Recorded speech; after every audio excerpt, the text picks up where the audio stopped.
Hey guys, what's up? Welcome back to the channel, it's Cynicalex, and today I want to talk about Silver Surfer and Odin, the two most recent native Tier 2 universal Tier 3s in Marvel Future Fight. They have both been recently given humongous upgrades with uniforms. Odin got a rework, and they were also the first two universals to be Tier 3able since Thanos last year. So they have taken the spotlight in a large way, and they've also had a lot of players investing in them, building them, and so I've gotten a ton of questions from players. How should I build this character? How should I build that character? And the reason for those questions is because of the following. Not only do players want to follow the meta, or not only do players want to get the most out of their characters, but unlike in other games, unlike other RPGs, Marvel Future Fight has this distinction, for better and for worse, and I'm mostly highlighting the worst of it today. You can only use one custom gear. Now, there are many ways to build a character, and there are many parts of character building. As you can see, there's many tabs here for ISO 8, uniform, type enhancement, Uru, and character gear.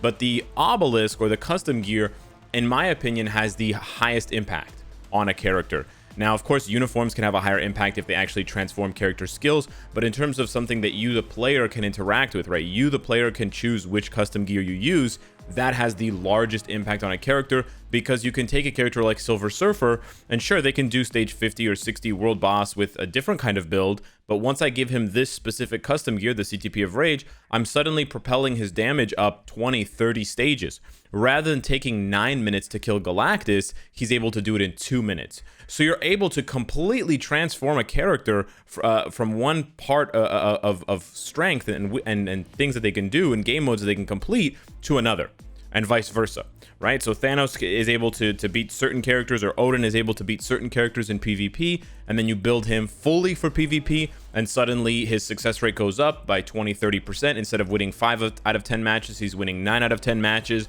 Instead of being able to kill some Thanos' tier 3, he's killing them all, and so on and so forth. But that's sort of the problem. We have to choose. We are forced to make a decision. Do you want to use the character for PvE, or do you want to use the character for PvP? Now, some people like that you're forced to, and that you have to choose which characters you use for different content. Personally, I think that in an RPG game, in a role-playing game, you should have as much choice as possible. So purposefully and intentionally limiting the choice of the players, I think, hurts the game. But more so than that, I realize that there's probably an intentional design choice here at play, at work, by the developers, to try to make us spend more money and make us spend more of our resources. And so I'm using the example of Odin and Silver Surfer because it occurred to me today. I was actually washing my hands after using the bathroom. It occurred to me that Odin and Silver Surfer represent different things, even though they are very similar characters. And so I originally built Silver Surfer for PvP because although he has very strong PvE attributes, he has even stronger PvP attributes. So my usual philosophy is to build characters for what they're best for and sort of highlight their strengths. But then I built him with a CTP of Rage more recently because A, I wanted to try it, and B, he can still function in PvP with a CTP of Rage. He's not as perfect as he is with a different build, but he's still very, very good. So you can sort of get the best of both worlds in that sense. But then we got Odin, and I realized that Odin, I'm sort of trying to do with Odin in reverse what I did with Silver Surfer. Whereas Odin seems to be better off for PvE, but I'm building him purposely for PvP. And now, whether that's something that I'm doing to try and make the most out of the character, or whether that is what the game intended or what the developers intended, I don't know. Because you take a look at Odin's build and you take a look at his skills, and he's very, very strong. He's got minus 65% all defense down, just like Silver Surfer. He's got a 30-30 crit rate attack buff, just like Silver Surfer. I think Silver Surfer's might be 45%, but they're very similar, and it's on the 5th skill, right? He's got 100% ignore dodge, which is very strong, also like Silver Surfer. He's got accumulation, also like Silver Surfer. So he's got all these weapons for PvE content. He's got very, very high scaling with skill damage, bonus damage.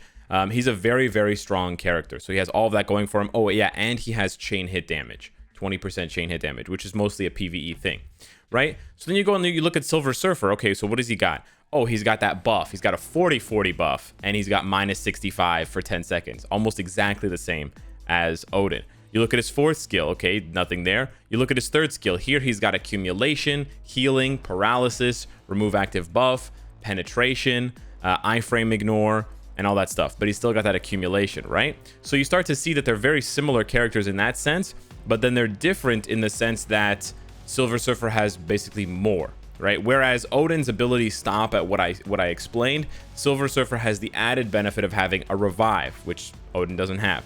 He has a more consistent heal. Odin doesn't have. Odin's healing lasts longer, and he has a larger heal, but it doesn't heal him when he's in iframe, so it's kind of worse.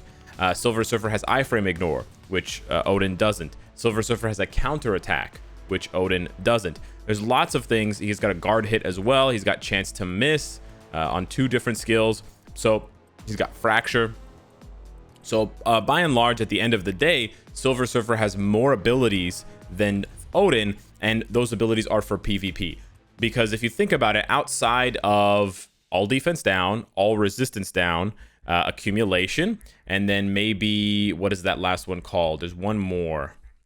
There's one more ability that is sort of for PvE. It's like a damage proc, right? And chain hit damage.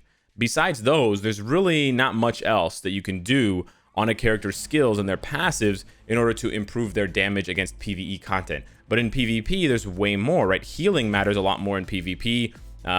Reflect. Oh yeah, he's got reflect. I didn't even mention the reflect. Revive, iframe ignore, you know, things like this, right?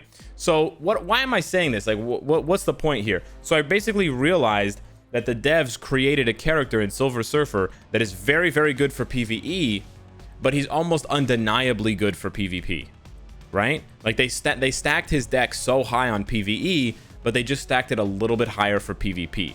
And then for Odin, it seems that they've sort of done the reverse, but it's just harder to tell with Odin, and that's just sort of that sort of speaks to the fact that we just don't have a complete picture. You know, we don't know exactly how to calculate energy attack or damage or the numbers and the percentages and things like that. So certain parts of the game are still hidden from us. But take, for example, some of the videos you're seeing on gameplay for Odin right now. So, you know, Abaddon, Angry Chicken, I shout out his content a lot because it's fantastic. He posted a video yesterday or today, where level 60 Odin, level 60, yeah, 60, defeated stage 90 of Ebony Maw with the CTP of Rage.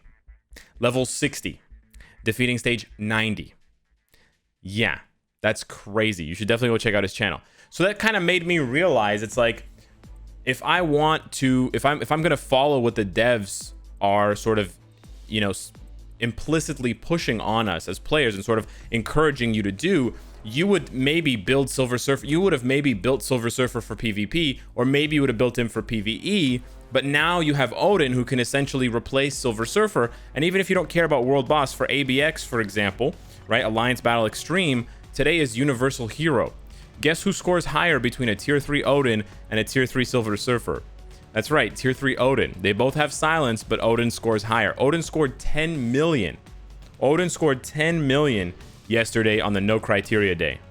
10 million. That's Luna Snow levels of damage. So I sort of realized that that's probably the intention of the devs, right? Introduce this crazy powerhouse. If you don't care about PvP, you were going to build him for, if you don't care about PvP, you were going to build him for PvE anyways, right? And then a month later, we get this guy who is basically just a better version of, for PvE content, right? Because you don't need Revive. I mean, you could use Revive, but you don't really need Revive or iframe ignore or Reflect for PvP. Like, Reflect is meaningless, or sorry, for PvE. Reflect is meaningless against World Boss. Reflect is meaningless in ABX and Squad Battle because the enemies don't do enough damage for you, damage to you to reflect, and also they have too much HP, right? It doesn't matter if the boss deals 50,000 damage to you and takes 50,000 damage because the boss has 50 million HP. So you're dealing less than 1% of their HP. Meanwhile, they're dealing to you more than half of your HP in damage, right? So obviously, those types of abilities don't really matter much in PvP. So you can still make Silver Surfer work in PvE, but the opposite is not true for Odin, right? Because he's missing those clutch PvP abilities. So then you come to the realization, some players, not all players, and again, you can do whatever you want, but if you're min-maxing, then you come to the realization, well, I should probably just build Odin for PvE. He can do whatever Silver Surfer can do. They're literally the exact same. They're alien, universal, male heroes with crazy all defense down and accumulation. They're the exact same character, right? Like, they're not the exact same character, but they're going to be able to do the same things for you. So then you build Odin for PvE, and now you're looking at your Silver Surfer and you're like, well, maybe I should just build him for PvP then, right? So they get you, and they make you sort of flip-flop, and they make you swap back and forth, right, between characters like that. PvP, PvE, PvP, PvE. So that's probably their intention, and that's really sad. It's really dumb that they want you to do that, and they want to squeeze just a few hundred more crystals out of you. You know, between Silver Surfer and Odin, you're looking at over 20,000 black antimatter. You're looking at over 20,000 biometrics invested to get them to level 70. You're looking at over 3,000 CCF. You're looking at over 3,000 crystals invested to get them to tier 3. And the devs are not satisfied with that. They want more out of you, right? They want to force you to choose and then to regret your decision when they introduce someone who's slightly better, right? Now, obviously, you can just reject whatever the devs want you to do, and you can get off the rat race, and you can get out of the wheel and just do whatever you want and just build your characters however you want. But that is an argument, or that is an idea that benefits the devs, because when you take the idea, or you take the road or the choice of apathy, right, you're not going to care, then they can just do whatever they want with the game, and they can make the game as predatory as possible, right? On the other hand, they could very easily fix this by just giving us 2 custom gear slots. If we had the ability, or just make it free, right? Make it free to unequip, make it cost 1 crystal, or make it cost like 1,000,000 gold, or give us 2 slots for every single character. That way, you don't have to feel ripped off. You don't have to feel cheated. You don't have to feel like you sort of wasted your investment in a character, right? Because what goes along with this is building the rest of the character, right? And that's why people ask me so often, and it can be annoying for me to get asked 5 times in 1 minute, how should I build Silver Surfer? But it's not really the player's fault. I realize that it's not the player's fault, it's the dev's fault. They're forcing players to feel so anxious and to feel so much anxiety and to be so nervous about how to build their characters, because if they make a mistake, or if they build a character for one game mode, but they're better for the other game mode or for the other type of content, then they're going to feel like they wasted their time, they wasted their resources, or they're going to feel like they made a mistake and they have to start all over again. And then that's going to cost them even more resources, right? So it's just a bummer, man. It's just a bummer. Ultimately, I think if you want my opinion and my advice, I would say Silver Surfer for PvP and Odin for PvE. That's assuming that you take both areas of content seriously and equally. If you obviously don't care about PvP, because right now the rewards are mostly trash, then you can build them both for PvE because they're amazing. And if you only love PvP for whatever reason, you can build them both for PvP. They're both amazing. They're not bad characters. Odin's not bad for PvP. Silver Surfer's not bad for PvE. They're both top 5 or top 10 characters. But I can just see now more clearly that they essentially took Silver Surfer and they said, well, how can we make Silver Surfer again? How can we make another character this popular and this strong, but just not as good for PvP, right? And so all these people that were using Silver Surfer for PvP before he got his uniform, and then they saw how much of a bump he got at tier 3, so they decided to swap into PvE, right, for World Boss and ABX. Now we're going to make them swap back when we introduce Odin a month later. So you basically do 2 swaps in the span of a month, because you swap your original Silver Surfer to PvE, but then you swap him back to PvP because now Odin basically does everything that he does without all of those extra PvP abilities: revive, reflect, iframe ignore, so on and so forth. So yeah, this is sort of it's a combination of advice. It's a combination of my own sort of realization that players get confused a lot, and players get nervous with builds and have to ask a lot of questions, not only of me but other content creators and stuff, and of each other, because the game punishes you, and the game shouldn't punish you, right? The game should not punish you for building a character in a certain way. The game should not punish you when you want to change your character build. Should there be some cost to changing your character build? Maybe. But with a game that has over 200 characters, the cost of changing your build should not be expensive. And currently, it is obscenely expensive. If I want to change Silver Surfer's build, take a look here. At the very minimum, I have to spend 600 crystals on equipping this. And if I'm not paying money, if I'm not spending money to buy crystals, this is like 25% of the crystals that I get in a month. for one character and one item. 25%. That's insane, right? That's what, 4 days times 6? That's almost the full month of your daily challenge crystals. The 25 crystals you get, that's almost a full month's worth of them just to swap one obelisk on one character. That doesn't take into consideration if you want to re-roll their ISO 8 set. Maybe you want to open up a second ISO 8 set. Maybe you want to unequip some of the ISOs. That costs even more crystals, right? Maybe you want to unequip some of the Uru, right? Maybe you don't want this crit damage one anymore. Oops, that's more crystals, right? Maybe you want to re-roll some of these options here. Oh, that's going to cost you tons of gold. 100,000 a pop, right? It really should not be this expensive. It really should not be this expensive at all to change your character for different types of content. We should have as much customization as possible, and it should be either free or extremely cheap. This should be 10 crystals, and we should be able to swap CTPs for 1 crystal, or we should be able to buy an extra CTP slot or obelisk slot for 10 or 50 crystals. That's just the way it should be.